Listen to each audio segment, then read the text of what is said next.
Assalamualaikum warahmatullahi wabarakatuh. Kembali lagi dengan saya, Vena, yang akan menemani malam kesendirian. Sebelum masuk ceritanya, tarik selimutmu, matikan lampu kamarmu. Mari kita simak ceritanya. Malam itu, aroma kuah bakso yang gurih mengepul dari dapur belakang, bercampur dengan wangi bawang goreng yang baru diangkat dari penggorengan. Warung bakso milik keluarga Pak Waluyo masih ramai, meskipun waktu sudah mendekati pukul 10 malam. Beberapa pelanggan masih duduk santai di bangku panjang, menyeruput kuah hangat sambil bercakap-cakap. Ayu, seorang gadis berusia 22 tahun, duduk di meja kasir dengan wajah sedikit lelah. Rambut panjangnya yang biasanya dikuncir kini tergerai, beberapa helai jatuh di bahunya. Sesekali, ia merapikan tumpukan uang kertas dan menghitung kembali hasil pemasukan hari itu. Sejak kecil, ia terbiasa membantu orang tuanya di warung bakso yang sudah berdiri lebih dari 2 dekade. Pak Waluyo, ayahnya, adalah sosok yang dikenal ramah dan dermawan. Meski memiliki usaha yang sukses, ia tetap membaur dengan pelanggan, sesekali ikut menyajikan bakso atau bercanda dengan pegawainya. Istrinya, Bu Lastri, adalah tulang punggung dapur, memastikan setiap mangkuk bakso yang keluar memiliki cita rasa yang khas dan tak berubah sejak dulu. Di rumah yang berada tepat di belakang warung, Adi, adik Ayu yang masih kuliah, sedang asyik dengan tugasnya. Ia jarang ikut membantu di warung, kecuali saat sedang libur. Baginya, usaha keluarga adalah hal yang membanggakan, tapi ia lebih memilih fokus pada kuliah agar kelak bisa membangun sesuatu dari usahanya sendiri. Di sekitar lingkungan mereka, keluarga ini dikenal sebagai juragan bakso. Sebutan itu bukan hanya karena warung mereka selalu ramai, tetapi juga karena mereka memiliki usaha produksi bakso sendiri yang memasok ke beberapa warung di kota kecil mereka. Kehidupan keluarga ini terlihat mapan dan harmonis, meskipun kesibukan sehari-hari seringkali membuat mereka jarang berkumpul bersama. Malam semakin larut. Satu persatu pelanggan mulai pergi, dan para pegawai mulai beres-beres. Ayu menarik napas dalam, menikmati sejenak suasana tenang setelah seharian sibuk. Malam semakin larut, udara mulai terasa dingin. Warung bakso kini telah bersih, meja-meja sudah dilap, dan lantai sudah dipel hingga mengilap. Sisa-sisa kesibukan tadi hanya menyisakan aroma samar kuah kaldu yang masih tercium di dapur. Pak Dadang dan Bu Yani, pasangan suami istri yang tinggal di sebelah rumah, baru saja selesai membantu merapikan warung. Mereka sudah lama bekerja dengan keluarga Pak Waluyo, hampir 10 tahun lebih. Pak Dadang biasanya bertugas di bagian penggilingan daging dan pembuatan bakso, sementara Bu Yani lebih banyak membantu di dapur bersama Bu Lastri. Pak Dadang melepas celemeknya, lalu menyampirkannya di gantungan dekat dapur. Pak Waluyo, kami pamit dulu, ya. Besok pagi kami datang lagi seperti biasa, ujarnya sambil tersenyum. Iya, Pak, Bu. Terima kasih banyak hari ini, sahut Pak Waluyo ramah. Ia menepuk bahu Pak Dadang dengan akrab. Hati-hati di jalan, ya. Bu Yani menoleh ke arah Ayu yang masih duduk di meja kasir. Ayu, jangan terlalu capek, ya. Kamu ini gadis muda, harus jaga kesehatan. Jangan kebanyakan begadang. Ayu tersenyum kecil. Iya, Bu. Habis ini langsung tidur, kok. Setelah berpamitan, Pak Dadang dan Bu Yani berjalan ke rumah mereka yang hanya berjarak beberapa meter dari warung. Suasana di sekitar mulai sepi. Hanya suara jangkrik dan sesekali gonggongan anjing dari kejauhan yang terdengar. Pak Waluyo mengunci gerbang warung, memastikan semuanya aman sebelum kembali ke rumah.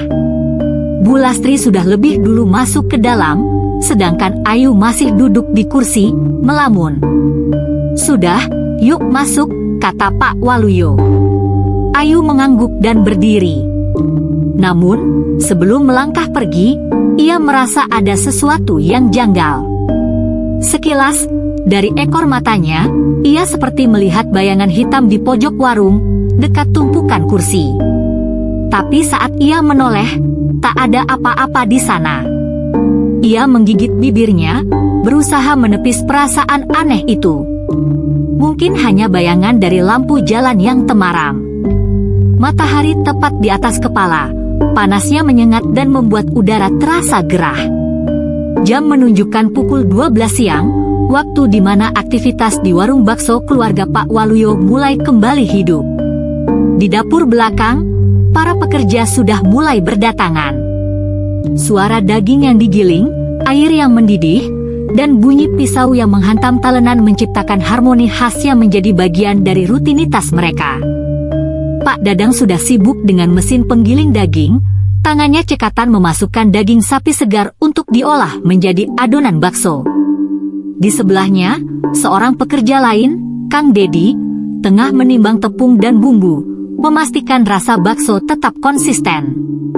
Sementara itu, Bu Yani dan beberapa pekerja perempuan lainnya sibuk di dapur, mengiris bawang, merebus tulang untuk kaldu, serta menyiapkan pelengkap seperti mie dan tahu. Ayu duduk di meja kasir, melihat aktivitas itu dengan perasaan campur aduk. Sejak kecil, ia terbiasa dengan suasana ini, kesibukan di dapur, kehangatan para pekerja yang sudah dianggap seperti keluarga sendiri, serta aroma sedap yang selalu menguar dari panci besar di atas kompor. Namun, kali ini berbeda. Ia tahu bahwa ayahnya ingin ia meneruskan usaha ini.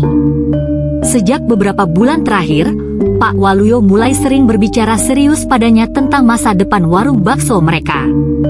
Ayu sendiri tak pernah menolak, tapi juga belum benar-benar merasa siap. Ia menyukai pekerjaan ini, tapi ada perasaan aneh yang membuatnya ragu. Ayu, jangan bengong aja, tegur Bu Yani sambil tersenyum. Bantu ibu cicipin kuahnya, apa kurang garam? Ayu tersentak dari lamunannya, lalu bangkit dan berjalan ke arah dapur. Ia mengambil sendok kayu dan meniup pelan sebelum mencicipi kuah kaldu yang mendidih di panci besar. Udah pas, Bu. Seperti biasa, enak, katanya sambil tersenyum tipis. Bu Yani mengangguk puas. Syukurlah.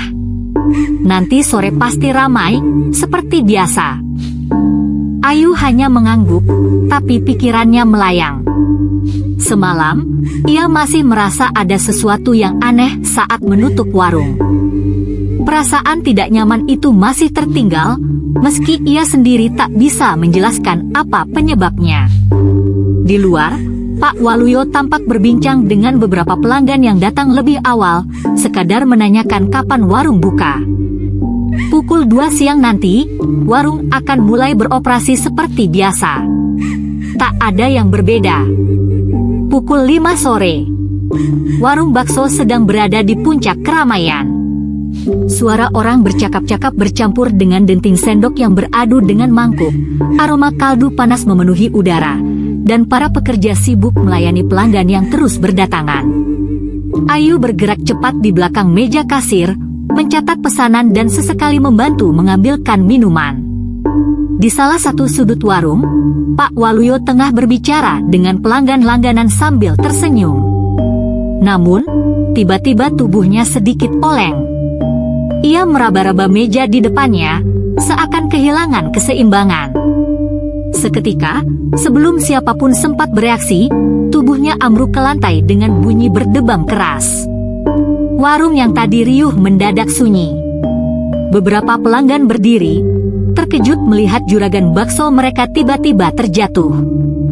Pak Waluyo, teriak Bu Lastri panik. Ia segera berlari ke arah suaminya, berlutut di samping tubuhnya yang tak bergerak. Pak, bangun, suaranya bergetar. Pekerja lainnya, termasuk Pak Dadang dan Kang Dedi, segera bergegas membantu.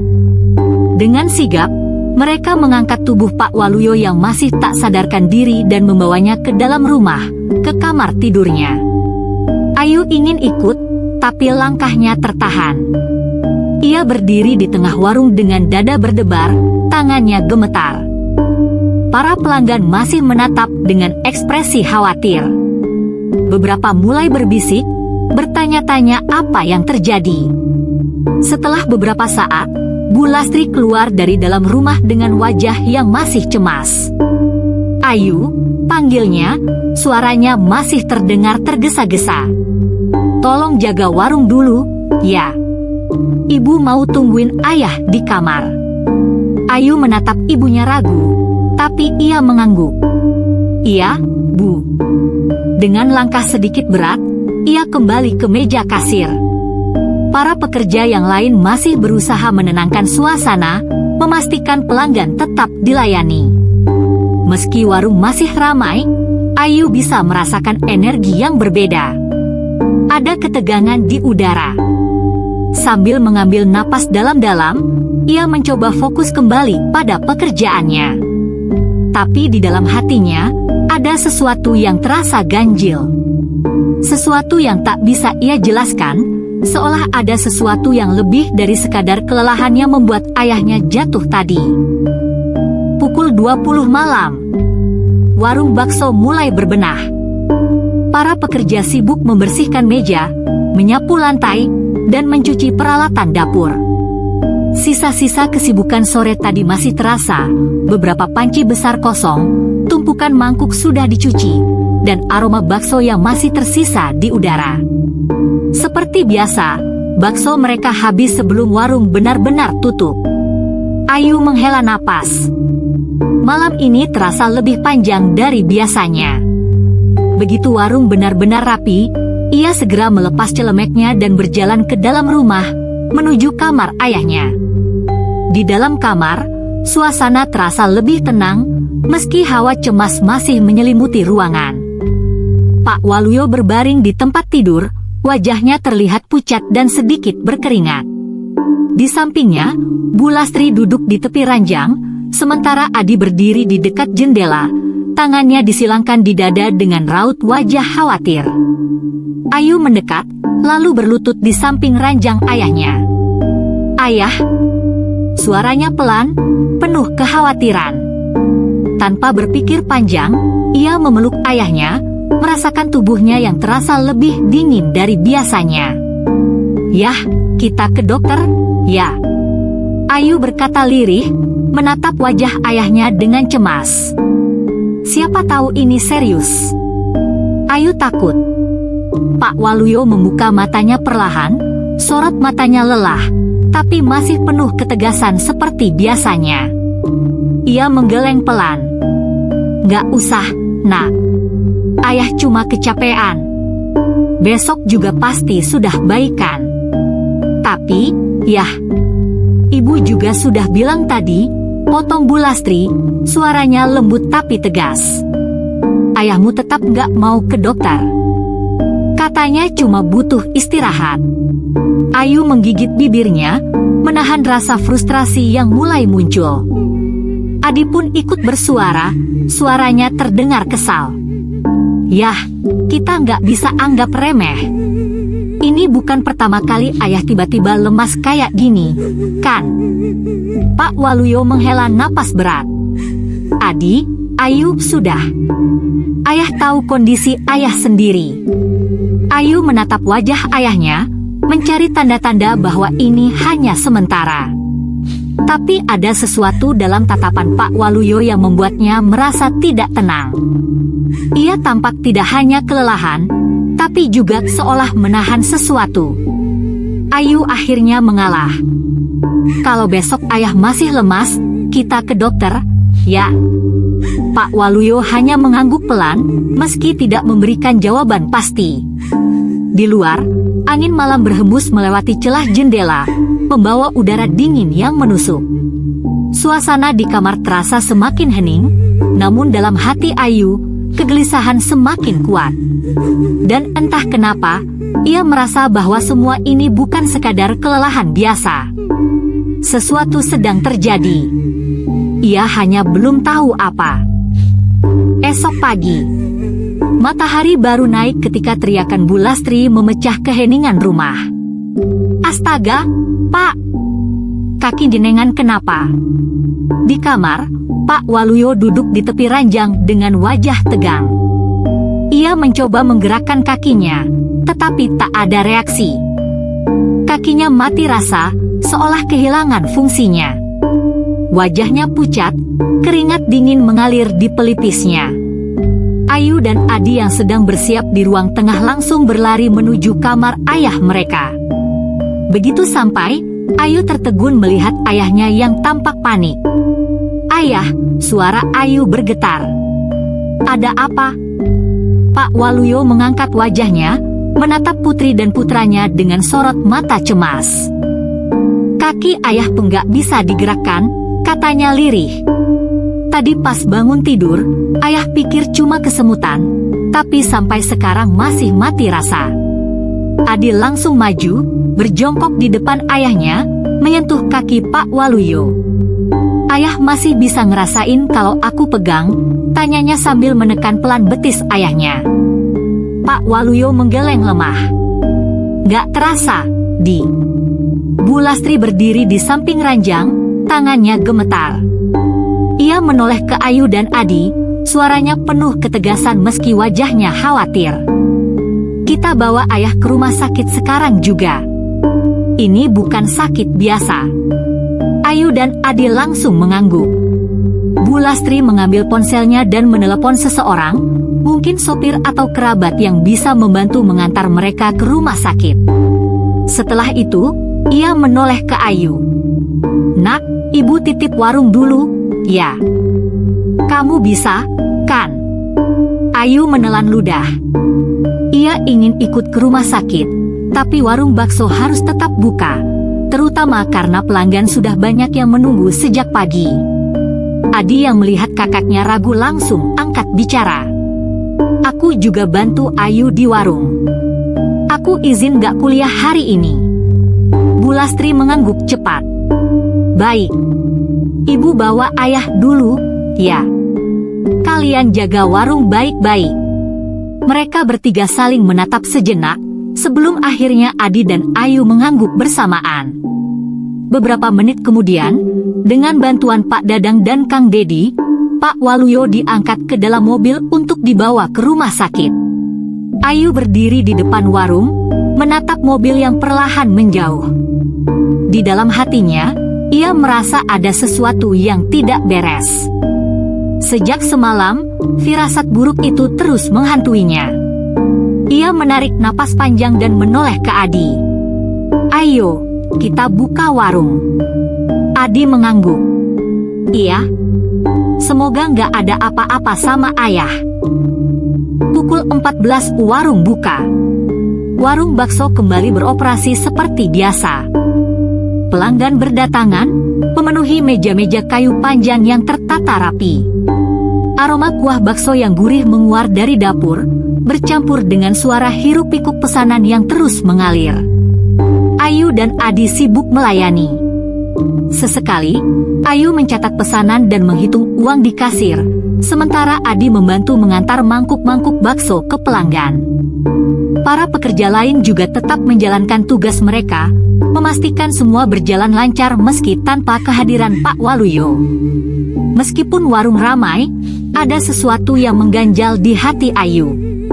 Ia terus kepikiran kondisi ayahnya di rumah sakit. Belum ada kabar dari ibu, dan itu membuatnya semakin gelisah. Namun, ia berusaha menenangkan diri, fokus bekerja agar warung tetap berjalan. Sore hari warung mulai sepi. Menjelang sore, warung mulai sedikit lengang.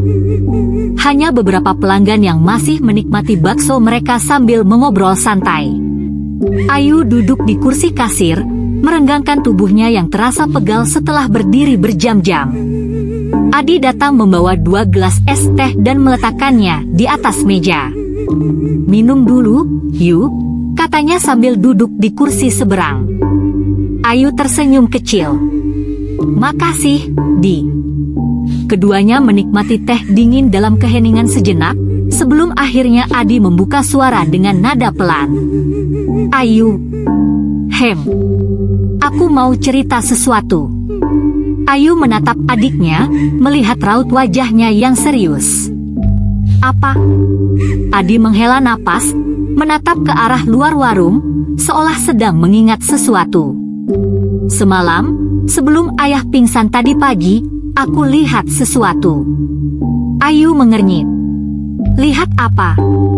Adi memainkan sedotan di gelasnya, ragu-ragu sebelum akhirnya berbicara.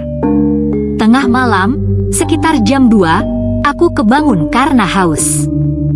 Pas aku keluar kamar buat ke dapur, aku lihat ayah juga ada di sana. Ayu langsung menegakkan tubuhnya. Ayah? Ngapain? Itu dia, Adi menghela napas lagi.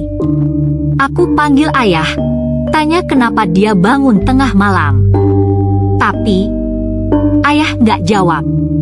Dia cuma diam, berdiri di dekat meja makan, kayak lagi melamun atau entahlah. Rasanya aneh. Ayu menatap Adi dengan ekspresi serius. Terus, pas aku mau ngambil air minum, ayah tiba-tiba berbalik dan jalan ke kamarnya lagi. Tapi, gerakannya kayak kaku, kayak orang yang gak sadar. Aku panggil lagi, tapi dia tetap diam. Jantung Ayu berdetak lebih cepat. Dan pagi ini, kakinya tiba-tiba gak bisa gerak. Adi mengangguk pelan. Iya, makanya aku kepikiran. Mungkinkah itu ada hubungannya? Ayu menggigit bibirnya, mencoba mencerna cerita Adi. Ada sesuatu yang tidak wajar di sini. Sejak semalam, perasaannya sudah tidak enak, dan kini cerita Adi semakin memperkuat firasat buruknya. Tapi ayah nggak pernah jalan sambil tidur, kan? Tanya Ayu akhirnya. Nggak pernah, jawab Adi mantap. Makanya aku bingung. Ayu terdiam, memandangi gelas teh di depannya. Ia merasa ada sesuatu yang salah. Sesuatu yang lebih dari sekadar sakit biasa. Dan entah kenapa, firasatnya mengatakan bahwa ini baru permulaan. Sore menjelang malam warung mulai sepi. Ayu masih duduk diam, mencoba mencerna cerita Adi. Ada sesuatu yang tidak beres dengan ayah mereka, dan firasat buruknya semakin kuat. Saat keduanya masih larut dalam percakapan, Bu Yani, tetangga sekaligus pekerja setia di warung, mendekati mereka sambil mengelap tangannya dengan celemek. Ayu, Adi, gimana kabar bapak kalian? Tanyanya dengan wajah penuh kekhawatiran. Ayu dan Adi langsung menoleh ke arahnya. Masih di rumah sakit, Bu, jawab Ayu pelan. Tadi pagi ayah tiba-tiba nggak bisa gerakin kakinya. Makanya ibu buru-buru bawa ke rumah sakit. Bu Yani langsung menutup mulutnya dengan tangan, jelas terkejut. Ya Allah, kemarin sore pingsan, sekarang kakinya nggak bisa gerak? Kok tiba-tiba banget, ya? Adi menghela napas. Makanya kami juga bingung, Bu. Ayah sebelumnya kelihatan baik-baik aja, cuma agak kecapean. Tapi tadi malam aku lihat sesuatu yang aneh. Bu Yani menatap Adi dengan dahi berkerut. Aneh gimana, Di? Adi pun menceritakan kembali apa yang ia lihat tadi malam, tentang Pak Waluyo yang berdiri diam di dapur tanpa bicara, lalu berjalan kembali ke kamar dengan gerakan yang kaku seperti orang yang sedang tidak sadar. Bu Yani mendengar dengan serius. Wajahnya sedikit berubah setelah mendengar cerita itu. Matanya menatap kosong, seakan sedang mengingat sesuatu. Loh, Bu, kenapa? Tanya Ayu yang menyadari perubahan ekspresi Bu Yani. Bu Yani menghela napas pelan, lalu duduk di kursi di samping mereka. Kalian tahu nggak? Tadi malam, sebelum pulang, saya sempat lihat Pak Waluyo duduk sendirian di depan warung. Wajahnya aneh, kosong gitu. Saya tanya, Pak, kenapa? Kok melamun? Tapi beliau cuma diam, gak jawab apa-apa. Saya kira mungkin kecapean, jadi saya gak nanya lagi. Ayu dan Adi saling bertatapan. jantung mereka berdegup lebih cepat. "Bu, serius?" tanya Ayu, suaranya sedikit bergetar. Bu Yani mengangguk pelan. "Iya, Nak. Saya jadi kepikiran mungkin ada yang nggak beres." Adi menelan ludah. "Bu, maksudnya nggak beres itu apa?" Bu Yani tidak langsung menjawab. Matanya melirik ke arah dapur, lalu ke pintu warung yang kini sudah tertutup. Suaranya mengecil, seolah tak ingin didengar orang lain. "Nak, kalau boleh jujur, saya punya firasat buruk. Kayak ada sesuatu yang ikut sama bapak kalian." Ayu merinding. Entah kenapa, kata-kata Bu Yani terasa begitu berat. Dan untuk pertama kalinya, Ayu benar-benar merasa takut. Hari Selasa, warung tutup. Hari itu, warung bakso tidak buka seperti biasanya. Setiap hari Selasa memang mereka libur, tapi kali ini suasana di rumah terasa jauh lebih muram dari biasanya. Sejak pagi, Ayu tidak bisa tenang. Ia langsung menuju kamar ayahnya, membawa minyak pijat dan handuk kecil. Saat membuka pintu, ia melihat Pak Waluyo masih terbaring di tempat tidur, wajahnya semakin pucat. Ayu duduk di tepi ranjang dan mulai memijat pelan kaki ayahnya. "Yah, Ayu pijitin, ya. Biar aliran darahnya lancar." Pak Waluyo tidak merespons. Matanya terbuka, tapi kosong, menatap langit-langit tanpa ekspresi. Sejak tadi pagi, ia belum mengeluarkan sepatah kata pun. Mulutnya tampak kaku, seolah sulit digerakkan. Bahkan ketika Ayu menekan sedikit lebih kuat saat memijat, ayahnya tetap diam saja. Jantung Ayu berdegup semakin cepat. Ini bukan sekadar sakit biasa. Ada sesuatu yang salah. Saat itu juga, suara langkah tergesa-gesa terdengar dari luar kamar. Bu Lastri masuk, wajahnya terlihat panik. "Ayu, Ayu." Ayu menoleh, dan seketika matanya membelalak. Tangan ibunya penuh dengan bekas garukan merah. Beberapa bagian bahkan terlihat mulai lecet. Bu Lastri terus menggaruk lengannya dengan ekspresi bingung dan cemas. "Ibu kenapa?" Ayu langsung berdiri, mendekati ibunya. Bu Lastri menggeleng lemah. "Ibu juga nggak tahu, Nak. Bangun tidur tadi, badan ibu gatal semua. Semakin digaruk, makin parah." Ayu menelan ludah. Ia meraih tangan ibunya, memperhatikan lebih dekat. Kulit ibunya tampak iritasi, seolah digigit serangga dalam jumlah banyak. Tapi ini bukan gigitan nyamuk biasa. Bekas merahnya lebih luas, lebih kasar, dan terasa panas saat disentuh. "Bu, ini harus dikasih obat," kata Ayu, berusaha tetap tenang. "Iya, Nak. Tapi ibu bingung, ini kenapa bisa begini? Semalam ibu nggak ngerasain apa-apa." Ayu merinding. Semalam, tiba-tiba ia teringat sesuatu. Semalam, Bu Yani bilang melihat ayahnya duduk melamun di depan warung. Kemudian Adi melihat ayahnya berjalan ke dapur dengan ekspresi kosong.